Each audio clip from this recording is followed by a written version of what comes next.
I have an iguana that I got in the desert that is just horribly taxidermied, like it looks like a psychopath did it. You insult God! But then it has a head, a steel pole running all down its back, and a head that's just stuck on the steel pole. And so I call him Nicolas Cage. You call him Nicolas Cage? Because his face is off. Oh, face off! Yeah! Tiffany Haddish is many things, but reserved is not one of them. Surprisingly, given not many people know the brilliant actress didn't know how to read until high school. If she's unable to read now, much less do anything at all, it's probably because of one person, Nicolas Cage. I was having the hardest time focusing on right now because, like, oh man, those are the eyes. Those are the eyes we saw. And I was just like, yo, I gotta tell you something. He was like, all right, Tara, what's going on? I tell him the story and he burst out laughing.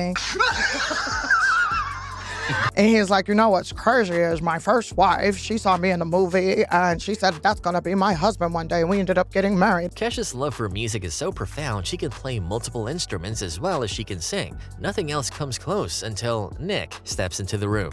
Between her fascination for haunted houses and Nick once owning the most haunted house in the US, you'd not be so wide off the mark to wonder if there's more to this than fangirling. Are we dating Nicolas Cage? No, he's my friend. You sure? And I love his work. We are not dating him. No. I mean, you would be a hot couple. I'm dating him. Yeah, but okay. That's just me. Everyone knows you can't help but love Nicolas Cage, but it might be a lot more personal for Eva Mendes.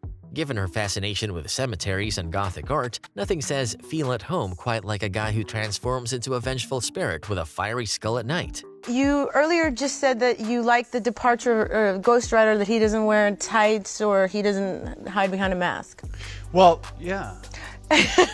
You wear tights? Have you in your life, personal or on a job, ever worn tights? I weirdly can't stop thinking about it. Longlegs was such an amazing film, thanks to stars like Mr. Cage. If you're wondering how he played the titular character so well, it's probably because the character has a surprisingly strong connection to his family. In the end, it goes to show how mindful he is about the women in his life. I started rehearsing Longlegs as soon as I got it. And I'm talking about 2 years ago, 4:30 in the morning on Christmas Day. And I just started hearing my mother's voice and like going through the rhythms and oh, there she is. And she used to say to me, you look just like a little bird when you were born. There she is, the almost birthday girl. Nicolas has played just about every role in Hollywood, and if you don't see a pattern, there's most likely none. Just like when he bought a $150,000 octopus to help him improve on his acting. You might not be a stickler for eccentric behavior, but it doesn't matter, so long as it keeps Rose Byrne hooked. He's a real gentleman, he's lovely, but a true eccentric. Eccentric is insane. We did a press conference at some point. Before we went in, he turned to me and he said, I'm gonna do this whole thing without saying I or me. I was like, what? Really? Did he do it? And then we sat there and yeah, he did. And for what reason? I'm eccentric. Just for his own amusement, I'm not sure. I don't know, but it was fantastic. He kept going, when one has to make a decision. Oh, yeah. For someone who's been on screen for 40+ years, Nick certainly doesn't look the part. So what's his secret? Bee venom? Keto? Fasting? Let's just say we wouldn't be surprised if he's an actor by day and a vampire by night. It's been, 40 years now, 40 years. How do you look like this? What is the secret? You know what you are? Ever since her breakthrough in 1999, Selma Blair has been a Hollywood treasure. Admittedly, things could have been very different if she decided to use her photography degree. We don't know why she used to love photography, but with the way she speaks about Nick in this interview, we're surprised she doesn't have photos of him all over the place already. You know, he's such a pro on set and so really like a very sophisticated, quiet man. It's just really amazing to see him just get so big. If you've ever wondered why Nicolas Cage is so irresistible, the answer might be more than the looks, fame, money, and charisma. Because as far as attraction goes, who wouldn't love to be around someone who can put a humorous spin on danger? I just acquired 2 king cobras. Oh my God. A male and a female, and the female's name is Sheba, and the male's name is Moby because he's an albino, so it's like Moby Dick. I have them behind 2 computer-locked doors behind bulletproof glass. Actually, if they bite me, I won't get bit, but if they do, I've got 15 minutes to live, so I have to get like an antidote, which is next to the cage, and I just plunge into my knee and I'll be all right. I like to go in there in my red leather chair, you know, with a glass of wine and watch them as they're watching me. And sometimes Moby will sort of do this little charming snake dance, and then every now and then I'll just turn around and go, you, I want to kill you! Imagine the worst thing that can happen to you when sending a job application via email. Whatever it is, it can't be as jaw-dropping as this woman who accidentally sent a picture of Nicolas Cage in place of her resume. Talk about falling head over heels. You have a folder clearly of Nicolas Cage pictures. You have to explain that. I have a lot of funny pictures. He happens to be one of those who makes a lot of strange faces. Yes, he's there.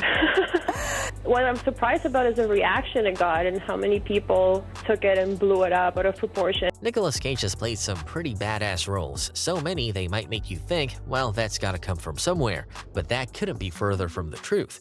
If you ever need to bring in a superstar for Celebrity Santa, here's why Nick is the best option. Is it true that you turned down Shrek?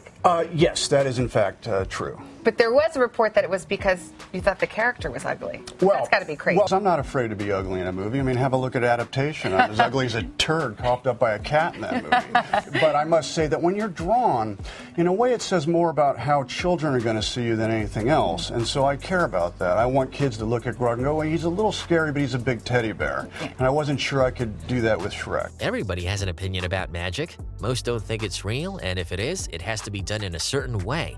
But maybe the real question should be, what is magic? Because apparently Nicolas Cage has been doing an awful lot of it, and that's why his female colleagues can't stop talking about him. Nick is just, he's one of the most, I think, terrific actors on our planet, on this planet. That he elevates it to this other realm that I feel like a lot of actors don't even see the opportunities in. And so I feel like that's the magic in himself. You're on set watching him make these choices and bringing the script alive in ways you didn't even think it was possible. And it is such a joy and a thrill to work with him and just like breathe in that magic. That's high praise. People often think the days of passionate and proactive romantic men are lost with the days of armored knights and jeweled crowns. Well, Nicolas Cage begs to differ, and this amazing story of how he got married to his wife will blow your mind.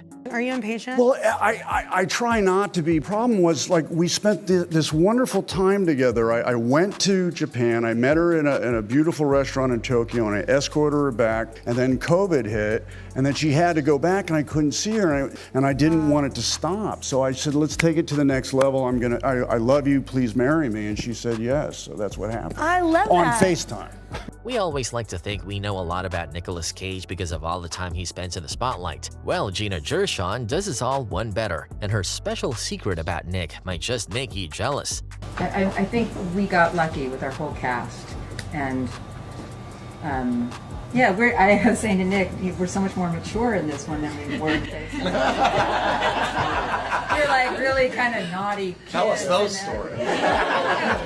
Character-wise. Yeah. Character-wise. We don't see much of Deborah Foreman on our screens these days, but we're not about to forget that performance in Valley Girl in a hurry. And to think that she was once so shy that her parents had to send her to modeling school. Turns out that was the best decision for us, and for Nick most of all. First and foremost, it was easy for the performance to happen in Valley Girl because I absolutely adored Deborah Foreman. I had a massive crush on her, and I would write her poems. I wrote her one called American Girl, and she still has it to this day. Vanessa Hudgens is no doubt a talented singer and actress, but it takes more than just passion to show up to work sometimes. Let's just say we finally have proof Vanessa's work in The Frozen Ground may not have been possible without Nicolas Cage. About loved, you're working with one of the most loved character actors of his generation, Nicolas Cage. What was that experience like? It was absolutely brilliant. I mean, I really looked forward to coming to set every day to see what he would bring to the table. Rose Byrne takes the trophy for being one of the most versatile actresses out there.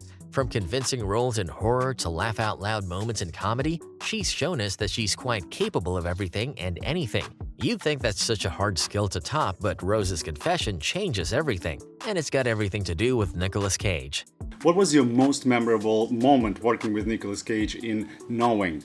we had sort of rehearsed it in a certain way, and Nicolas just threw me a really kind of crazy curveball and decided to do the scene in another way that I wasn't really... That was really exciting because it was spontaneous and instinctual and kept me on my toes. And for me, that was probably my most memorable experience of working with Nicolas. Nick might not take home a Grammy for having the most melodious voice, but he'll definitely take home something for the effort alone. Karaoke isn't acting, but he definitely takes it as seriously as any one of his movie roles.